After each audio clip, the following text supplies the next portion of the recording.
toute cette semaine, nous sommes à Pont-à-Mousson, chez Lulu. C'est Ludovic, le chef, qui nous régale. On va réaliser la première recette de cette semaine, donc à base d'épinards.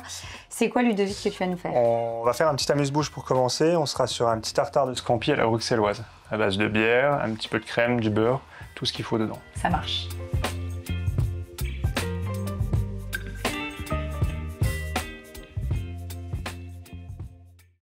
Donc, on commence par quoi, Ludovic? Là, on va rajouter directement la crème. D'accord. Pour la laisser porter un petit peu l'ébullition tranquille. Oui.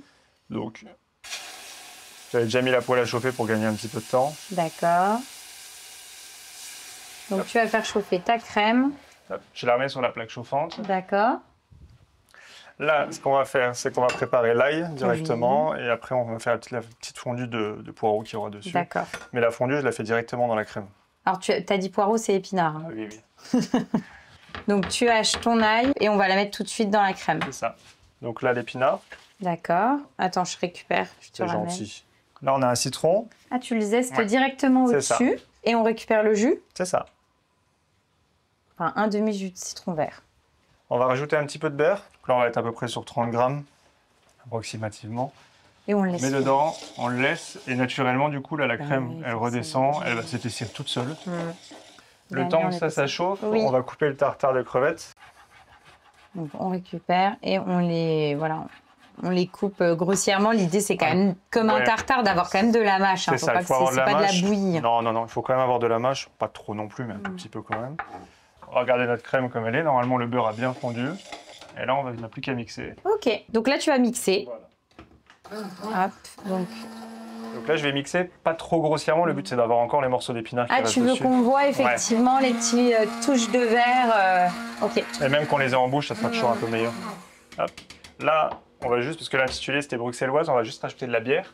Ok, qui est juste là. Voilà, merci. Donc là, j'ai mis une bière locale de Pont-à-Mousson, autant en profiter. Oui. Je mets pas tout, hein, parce que ça fera beaucoup. Tu mets quoi en quantité? Là, j'ai mis à peu près 10 centilitres dessus. D'accord. Pour combien de crème t'avais mis? Pour voir le rapport. Voilà. Ok. C'est un 20, un peu plus, la moitié sur la crème et puis le reste dessus. Donc là, qui va nous dénir un petit peu plus la crème. Comment tu as eu cette idée de mettre de la bière? Enfin, en gros, tu voulais apporter quoi? La petite touche d'amertume?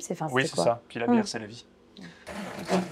Non, même sans ça, c'est sympa. Non, mais remarque, on est vraiment sur un amuse-bouche. Donc à la limite, c'est bien parce que dans l'amuse-bouche, tu as et l'apéro et le petit amuse-bouche. Donc c'est deux en un. Ok. Non, mais ça ramène une petite amertume, le côté un peu houblonné qu'on n'a pas dessus.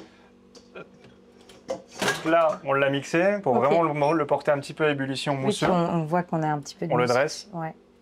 Donc hop, dans une petite, un petit bol. On peut le mettre en petite verrine. Oui, voilà, après chacun le fait comme il le sent. Donc les tartares, pour 2 personnes, j'avais compté 6 scampis. Ok. Donc en tartare, ça fait à peu près moitié-moitié qu'on va poser dessus. Hop, on remet un tout petit peu de sel. Oui. Et un peu de poivre et puis on est bon. D'accord. Voilà. Ok, bah top. Bah on va goûter. C'est ça.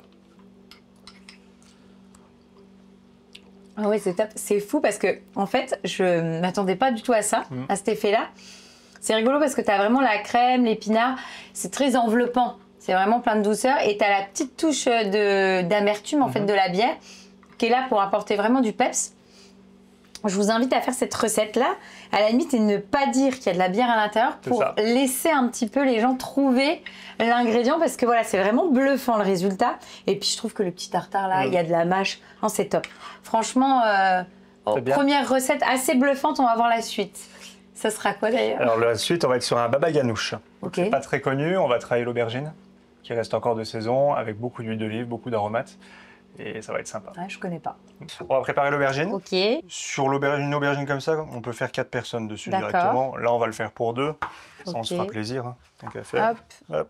Donc là, elles sont prêtes, coupées. Pas plus que ça, il n'y a pas forcément besoin. Du thym. D'accord. On fait pousser sur notre terrasse en haut. Hop. Et ensuite, on va venir marquer très fort les aubergines. D'accord. En gros, là, tu veux réaliser quoi? Un caviar d'aubergine? On va faire un caviar d'aubergine, voilà, c'est ça. Mais en les marquant, en fait, c'est une aubergine en soi, c'est assez fade. Donc là, on laisse les aubergines tranquillement se marquer, cuire pour pouvoir... Une dizaine de minutes. On va préparer le pesto déjà. Okay. Pour 2 personnes, on prend un tout petit morceau d'ail. D'accord. On nettoie en grossièrement. Voilà, tu retires la peau au mixeur. Épinards frais. D'accord, donc toi tu fais un pesto, là en tout cas, à base d'épinards. C'est ça, bien vert, tout ce qu'il faut dedans. De l'oignon. Okay. Donc l'oignon, on va le couper en 2. Hop. Et après, pareil, assez grossièrement. Soit après, dès que ça passe dans le blender, il n'y a pas forcément besoin de s'embêter plus. Un demi-citron. D'accord. Donc le citron vert qu'on récupère de notre première recette de la semaine. C'est ça. On va essayer de toute façon, là, sur toutes les recettes qu'on fera cette semaine, c'est des recettes anti-gaspi. D'accord. Donc l'idée, c'est de récupérer finalement... Absolument tout. Hop. Mirabelle fraîche. Ok. Donc là, on enlève les noyaux par contre, parce qu'on n'a pas forcément le choix. Donc toi, tu mets des mirabelles dans ton pesto. Ça va te permettre de le sucrer, ça donne un goût et ça change vraiment un peu toute la recette. Et donc là, bon, c'est vrai que là, en ce moment, on est sur la fin des mirabelles. Si on n'en a plus ou pas, on fait comment? On se fait un petit sirop à la mirabelle. D'accord, ça fonctionnera. Voilà, ou même un peu de confiture. Le sirop permettra de le rendre un petit peu plus liquide, mais sinon, une base de confiture, ça sera très bien. Ça marchera aussi. Voilà, c'est ça. Donc l'huile d'olive. Effectivement, c'est ce qui va donner le goût à tout. Hein. Voilà, le goût et puis la texture pesto. Voilà, quoi. La texture, tout ce qu'il faut dedans. Une base de sel de Guérand. Là, on peut y aller. Une petite poignée assez sympa. Du poivre.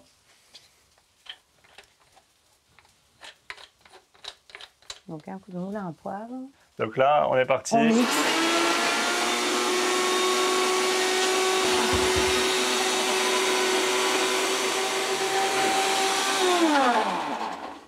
Donc là, on est pas mal? Ouais, on est pas mal, là, on est bon. D'accord, donc ouais, c'est rapide.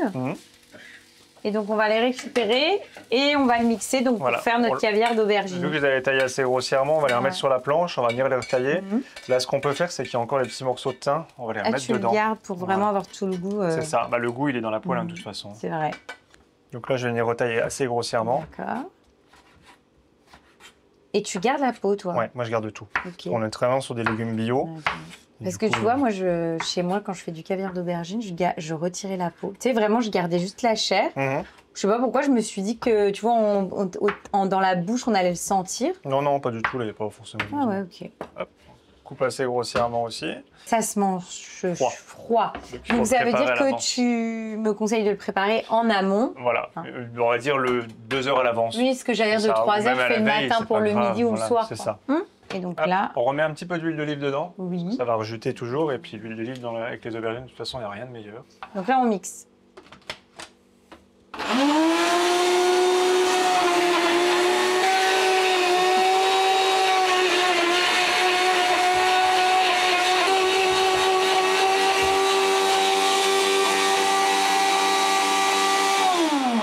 Donc là, on est sur un mixeur shaker. C'est ça, c'est pour vraiment envoyer un petit peu sur les côtés. Là, il est bon, on n'a plus qu'à le mettre au frais. Ok, on débarrasse et nous, on va utiliser celui que tu as préparé avant. Voilà. Donc 2 bols. Oui. Une cuillère, forcément pour le dressage. Donc toi, là, au restaurant, tu le proposes en entrée? En entrée. D'accord. En entrée de saison et ça marche vraiment très très bien. Les gens, ils adorent ça. C'est frais. C'est ça, c'est frais. Cette saison, là surtout que là, on est un peu sur l'été encore un peu indien. Il fait encore un petit peu chaud. Donc on en profite. Voilà, on se fait plaisir avant de manger des pommes de terre. Des raclettes. Et des panais et des raclettes. On mange de l'aubergine. Alors, on est parti là-dessus. Ok. Là, on va y rajouter la feta que j'avais au-dessus avant. Donc, on prend. Il faut une bonne feta par contre dessus.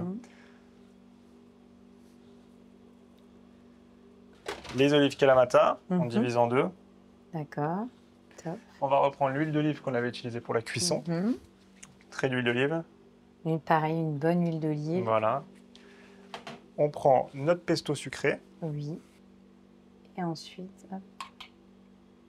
Persème. Ok. Et après, vraiment, pour se faire plaisir, pour vraiment manger un peu gustativement, on prend une tranche de pain de campagne. D'accord. On prend une gousse d'ail. On vient frotter dessus. Ok. Je la fais pas gratiner exprès. Oui. Parce qu'après, c'est vraiment le but que ça reste bien moelleux comme il faut. Et finalement, on va utiliser le pain pour aller récupérer. C'est ça, avec une cuillère, on se mange ça avec une cuillère à côté.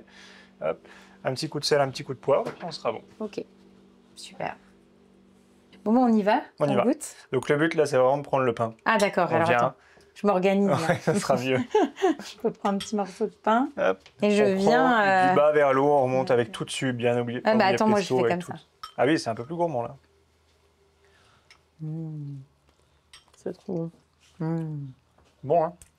C'est top. En fait, on est vraiment en Grèce là. Ouais, plein. Après, on la réinterprète un peu à notre façon avec les petits pestos à la Mirabelle que je mets dessus. C'est ça.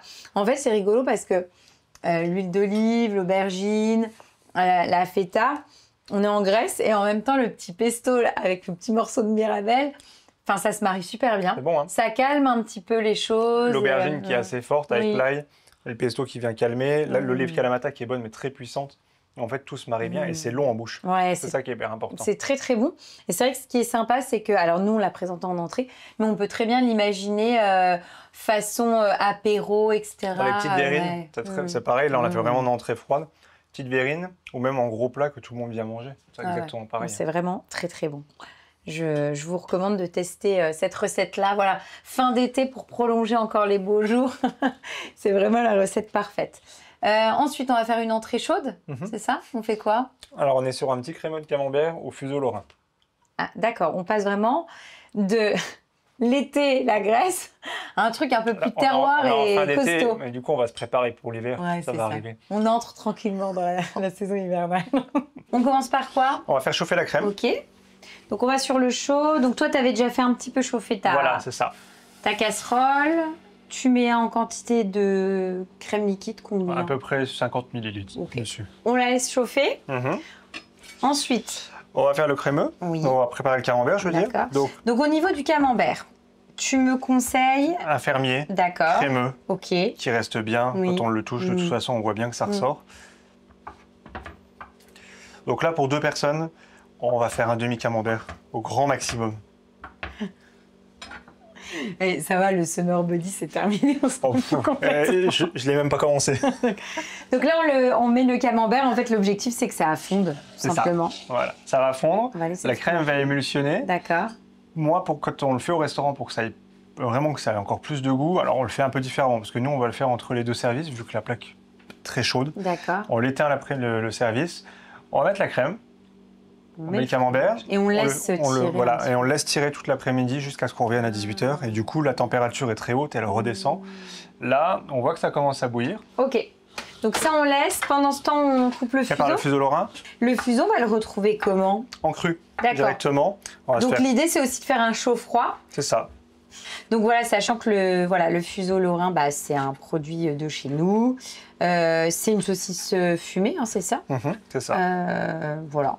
Donc à la maison, si les gens n'habitent pas en Lorraine, une alternative, voilà, c'est tout ce qui est saucisse fumée. Voilà, directement en gros, dessus. Avoir vraiment ce goût de fumée pour marier avec le camembert. C'est ça. Donc assez grossièrement aussi. Essayez tous les avoir de la même taille, à peu près dessus. Donc là, on est bon sur ça. Ah, on en a pas mal. Hein. Top. C'est bien. C'est juste ce qu'il faut. Et là, on va regarder notre fromage. Voilà. Donc là, le fait d'avoir mis le couvercle, ça le porte vraiment à ébullition.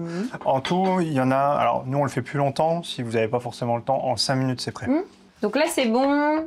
Donc, on mixe. C'est ça. Donc, soit avec un mixeur plongeant, comme toi, ou dans un blender, ça fonctionne très bien aussi. Hein. L'idée, c'est d'avoir quelque chose de super lisse. Tu veux très vraiment... lisse. Et en fait, moi, je vais savoir quand elle est déjà bien lisse. Et quand elle sera prête, je vais commencer à avoir comme une petite écume au-dessus. Comme un blanc en neige. Et là, ça voudra dire qu'elle est bien. D'accord. Ok. On y va, on mixe.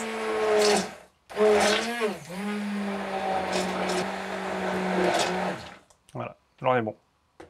Donc là, c'est bon. Ouais. On n'a plus qu'à dresser maintenant. Ok. Donc en gros, moins de 5 minutes. Enfin, allez, 5 minutes, c'est bon. Maximum en 5 minutes, c'est prêt. Donc on divise la totalité du bac en 2. D'accord. Pour ceux qui ont très faim. Là, on a bien le côté crémeux qui rentre. Fuseau lorrain, on l'avait coupé à l'avance, on va le diviser en 2. D'accord.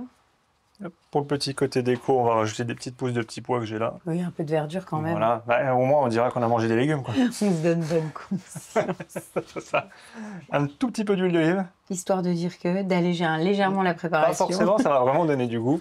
Et on met un petit peu de poivre. Pas forcément de sel parce que du coup le camembert est déjà salé, le fuseau lorrain on a déjà rajouté dedans. Donc un petit coup de moulin à poivre pour terminer et on va goûter. Ça a l'air trop bon. Bon, bah on y va, on goûte. C'est ça. Bon, l'idée c'est d'aller chercher un petit peu de fuseau.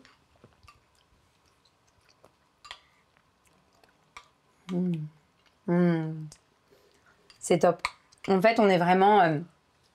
c'est rigolo parce que, comme tu l'as dit, et je t'avoue qu'au début, quand tu as dit ça, je me suis dit, mais bien sûr.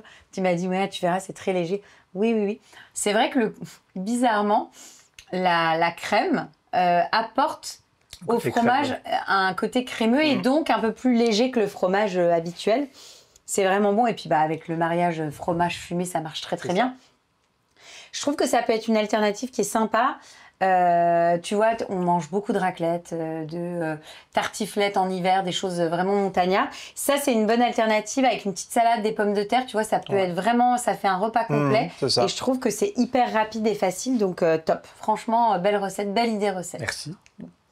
On va faire un plat ensuite. C'est ça. On va partir sur une petite mousseline de volaille à la feta et une provençale de légumes, olives et mirabelle. On revient en été donc. Ouais, là on va revenir en été. Donc pour faire notre ratatouille. Donc tomate ancienne, poivron, aubergine, courgettes, ail oignon, mirabelle fraîche et olive kalamata. Ça marche. Là on va déjà lancer les tomates, ce qui va nous faire toute petite compotée. Ça marche. On récupère la casserole que j'avais déjà mis bien à chauffer avant. Petite touche d'huile d'olive. Oh non, on peut y aller là. Bon, bah une bonne touche. Voilà. Une bonne touche d'huile d'olive. Et là, c'est parti. On y va. Là, de toute façon, ça sent l'huile. Oui. C'est pas mal en odeur.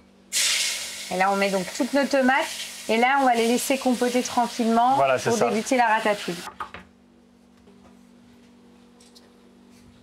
Le poivron, c'est bon.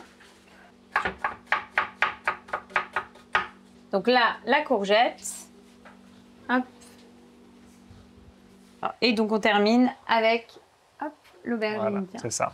On va rajouter un petit peu d'ail. Oui. On va le tailler un tout petit peu plus fin, parce qu'avoir des gros morceaux d'ail en bouche, c'est pas forcément ce qu'il y a de plus agréable. Voilà. Là, j'ai du thym frais que j'ai ramassé d'en haut. On vient l'éplucher tranquillement à la main. Voilà. Un peu d'oignon. On prend un oignon complet, un demi qu'on va utiliser pour la provençale de légumes et l'autre qu'on va utiliser pour faire notre petit bouillon de sauce de récupération.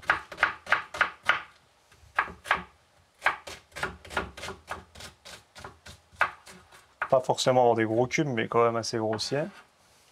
Hop. Et on l'ajoute dedans. Voilà. Sel. Moi, je mets 2 pincées de sel.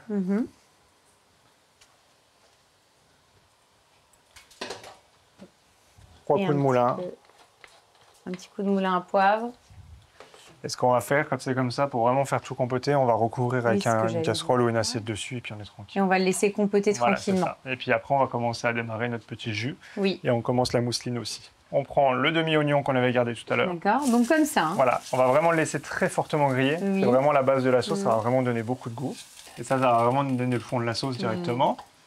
On va y mettre ce qui n'était pas mangeable ou ce qu'on gardait. Donc les noyaux, des olives, des mirabelles. Voilà, les tomates, les poivrons, l'aubergine qui nous reste, les courgettes. Le pédoncule. Voilà.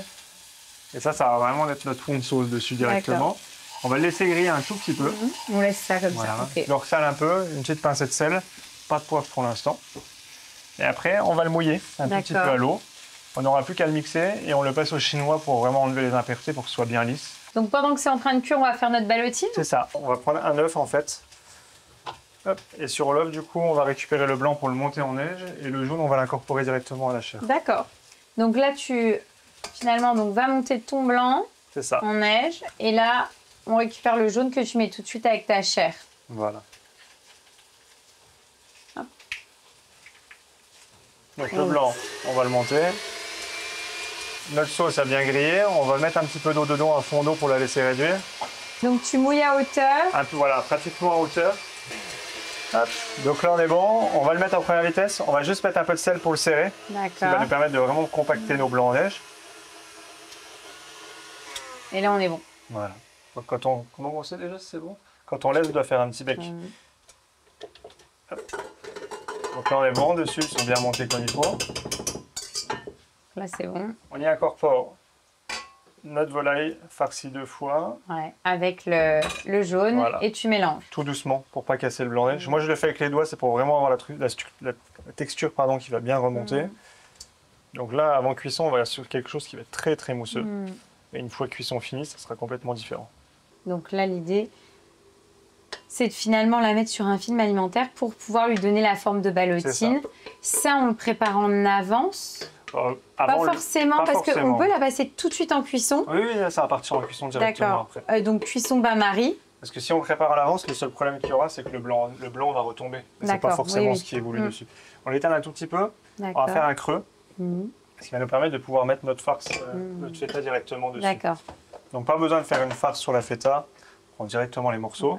Tu les miettes directement au cœur. Voilà. Après, ça dépend de ce qu'on veut mettre dedans. Super bon, ça, c'est très bon, ça. Assez généreusement quand même. Pourtant, c'est pas trop le genre de la maison, non? La générosité. Non, c'est juste comme il faut. Là, on est bien, là. Alors, moi, je retire 2 fois. En fait, le fait de faire le premier, ça va faire comme si je faisais un petit joint sur le côté. D'accord. Pour le bloquer, pour pas que le jus ressorte. Je coupe là, directement. Je ramène ma ballotine vers moi. Je fais pareil de l'autre côté. Donc, 1 fois, 2 fois. Je la mixe. Voilà. Là, on va faire une grosse ballotine. Là, je la serre pas tout de suite. Parce que si je la serre, ça va déborder un petit peu de partout parce qu'elle n'est pas encore prise. Et finalement, c'est au deuxième... Au deuxième film. Voilà. Tu vas la serrer, d'accord. Faut pas hésiter à en mettre, malheureusement, on est obligé. Faut que ça prenne de toute façon.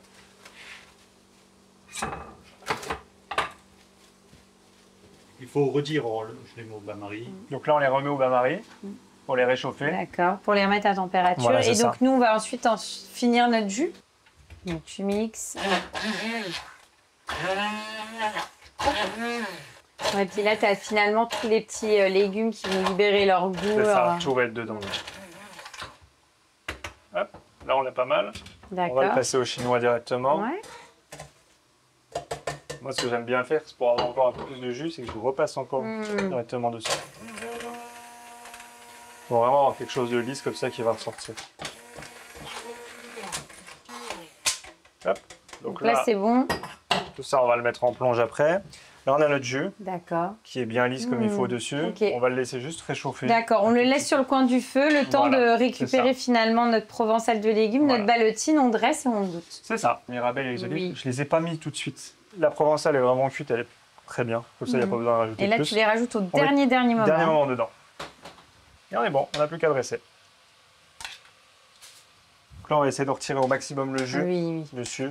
Oui, surtout que tu l'apportes par ton petit jus. Bon, on aura le même jus en fait dessus. Hein.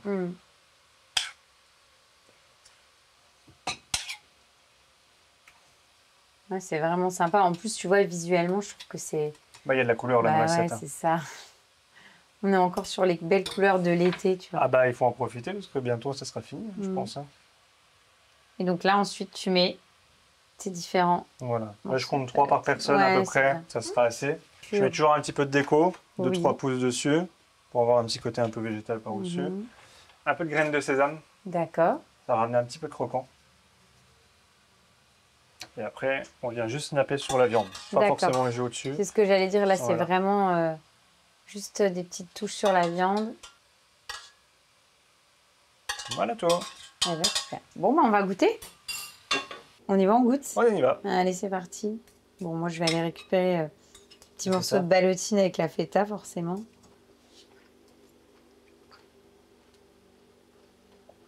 Bon, sur les olives et tout, c'est bon. Ouais, c'est vraiment excellent. En fait, c'est très, très bon. C'est léger, hein? Ouais, exactement. Alors, la feta apporte la petite touche fromage, lactée et gourmande. En plus, moi, là, j'ai pris une olive et volontairement une mirabelle. Donc, l'association olive et mirabelle, ça fonctionne super bien. Et c'est vrai que ce qui est sympa, c'est que c'est léger, quoi. On n'est que sur du légume. Pour le coup, là, on n'a pas monté de sauce au beurre. On a utilisé du légume. Enfin, c'est J'ai pas mis de beurre. Du tout. Bah, un peu d'huile d'olive. Non, c'est top. C'est une belle recette, voilà, tout en légèreté. C'est pour contrebalancer la recette du camembert. C'est ça. On va terminer avec un dessert. C'est ça. Donc là, on va voyager encore. Du coup, c'était un peu le parti pris. On va faire une pastilla, mousse de lait, orange, zeste d'orange et miel. On commence par quoi? On va monter la mousse. Oui. Donc j'avais déjà mis le batteur très frais avec le fouet, ce qui va nous permettre de monter plus. Donc de la crème. Voilà. En quantité, tu peux me donner les pesées? Là, j'ai mis à peu près 100 ml dedans. D'accord. Pour 2 personnes. Ok. Donc, et là, on va la monter. On la monte. Donc l'idée, c'est de la faire assez serrée. Pas trop, il faut vraiment que ce soit assez léger. Assez mousseux, quoi. Là, on va vraiment la monter, pas à fond. Le but qu'elle rentre bien de l'air dedans. Et après, du coup, on va incorporer tout ce qui va être le jus d'orange qu'on va travailler directement. Et les zestes, on va tout faire dessus. Ok. Le temps que ça monte, ça nous laisse le temps de vraiment commencer directement ça. Donc à couper finalement là, notre feuille de brique. Voilà, moi j'ai mis sur un plat, c'est un truc, c'est un produit exprès qu'on trouve en général dans les grandes surfaces un peu partout. Après, sinon on peut mettre un papier cuisson. Donc on prend un emporte-pièce, on va venir faire encercler. Donc tu t'aides finalement de ton emporte-pièce pour avoir quelque chose d'à peu près sympa. D'accord, pour découper des petits ronds. On va en compter 4 par personne. Ok. Donc finalement, là on part sur une pastille, hein, c'est ça? C'est ça. Donc c'est un dessert vraiment qui vient des pays du Moyen-Orient. Ok. J'avais goûté une fois quand j'étais en vacances, j'avais adoré. J'avais jamais arrivé à le retrouver quelque part et du coup j'ai essayé vraiment de le retrouver. Et alors, c'est pas mal? C'est vraiment très bon. Okay. C'est quelque chose, en fait, on a l'impression que ça sera sucré, mais pas trop. C'est vraiment juste tranquille. Là, la mousse, je la redescends déjà parce qu'elle est déjà pratiquement prête. D'accord. Il faut vraiment qu'en texture, on soit vraiment pratiquement pas prise. Donc là, c'est bon. On fait ça? Donc là, on va les enfourner à combien, pendant combien de temps? 180 degrés, 5 minutes. On n'ajoute pas de matière grasse. Rien du tout. Ok. La feuille de brique, il ne faut pas. Donc on les enfourne après parce que tu en as préparé d'avance. Donc, du temps, je les avais déjà préparés. Voilà, à la sortie du four, ça donne ça. Voilà. Et nous, on va utiliser celle-ci. En fait, après, pour le dressage, quand ce sera fini, on va un peu la monter comme un millefeuille. Ça va nous servir de pâte de millefeuille. Ça me fait penser à ça. Donc là, on les réserve. On va les mettre de côté vu que vous avez déjà préparé. Celle-là, je vous servirai plus tard. Et là, la crème, c'est pas mal? La crème, elle est pas mal. Ok, j'arrête? Ouais, tu peux l'arrêter. On va relever le batteur. Hop. Donc on est vraiment sur une crème qui va être montée, mais pas trop. On prend une orange. D'accord. La moitié. Oui. Donc il y a une moitié, on va venir la zester. Récupérer le jus, je veux dire, et après l'autre, on va vraiment la zester par-dessus. Donc là. Donc une demi-orange, on récupère le jus, et l'autre, c'est uniquement le zeste. Le zeste, ce qui nous permettra aussi d'avoir un tout petit peu de peps dedans. Pas forcément énorme, mais un peu de peps quand même qui va revenir. Et ensuite, donc tu récupères. Donc là, j'ai pris des oranges qui étaient bien mûres. Après, elles partent toutes seules, de toute façon, il n'y a rien à faire. On enlève tout ce qui n'est pas mangeable. Et après, tu vas mettre des petits morceaux d'orange dedans. C'est ça. Donc là, le but, c'est d'avoir quand même un peu de mâche. Il ne faut pas que ce soit trop gros non plus. Mais ça me fait rire parce que c'est vraiment une particularité de ta cuisine. T'aimes bien quand même qu'on ait... il faut qu'il y ait de la mâche. Bah oui, c'est vrai. Tu sais, t'as des cuisines comme ça où on coupe en tout petits bouts, etc. Bah non, là, l'idée, c'est vraiment... Donc là, on a tout mis dedans. Ok. On va la relancer un tout petit peu, très légèrement. Histoire de mélanger les derniers... Donc les zestes vont donner du goût, tout va être bien.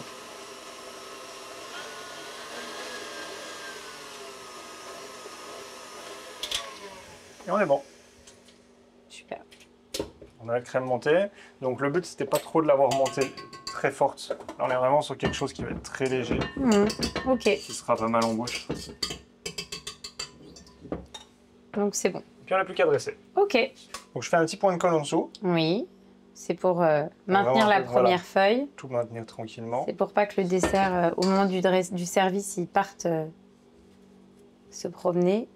Et donc alors, à la poche ou à la cuillère. Voilà. Toi, tu es parti sur la cuillère. Et mieux ça le fait.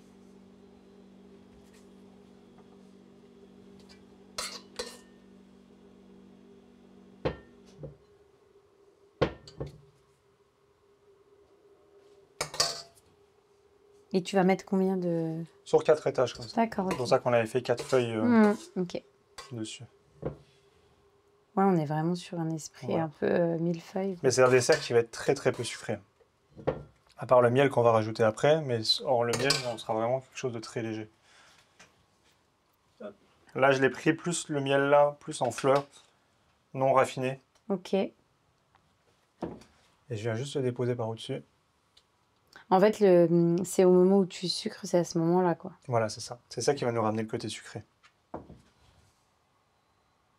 Et après, on peut se faire de la déco un petit peu avec la crème qu'il y aura dessus. Donc, se faire des petits points qu'on vient les tirer proprement ou après on fait comme on veut. C'est pas vraiment pour utiliser le reste de la crème qu'on a dessus, quoi. On n'a plus qu'à manger. Ça marche. On y va, on goûte. Ouais. Donc là, l'idée, c'est de récupérer un peu de miel. Un peu de tout dessus. De venir les casser, les différentes épaisseurs. Ça colle un peu. Hop. C'est simple mais efficace. Léger, hein? C'est top parce qu'effectivement, en fait, tu es sur un dessert. Pourtant, moi, je suis gourmande et j'adore les desserts. Mais parfois, quand c'est pas du chocolat, j'aime bien aussi avoir de la légèreté. C'est-à-dire que quand souvent, tu t'es beaucoup fait plaisir et que tu as mangé 2 entrées, dont une avec un camembert un peu costaud, etc. C'est sympa de terminer sur quelque chose d'un peu doux. J'aime beaucoup ce côté miel, orange, ça fonctionne bien et on est dans quelque chose qui est très léger. Ouais, donc non, c'est top. Sucré. Ouais. C'est bien. Non, c'est vraiment bon. Très, très sympa. Je valide ce dessert-là. Merci à toi, Ludovic. Merci. À chaque fois qu'on vient, c'est vrai qu'on passe un bon moment. Puis, ce qui est sympa dans ta cuisine, c'est que tu nous fais toujours des recettes. Je crois que c'est les plus courtes de toutes celles qu'on peut faire. En général, en 5 minutes, allez, moins de 10, c'est terminé. Et ça, c'est bien parce que c'est des bonnes idées pour la maison, quoi. Non, voilà, c'est mieux. Cuisiner comme on fait chez soi, mais en amélioré. Chose simple, rapide, pas chère et efficace. Ouais, bah, c'est parfait. Voilà.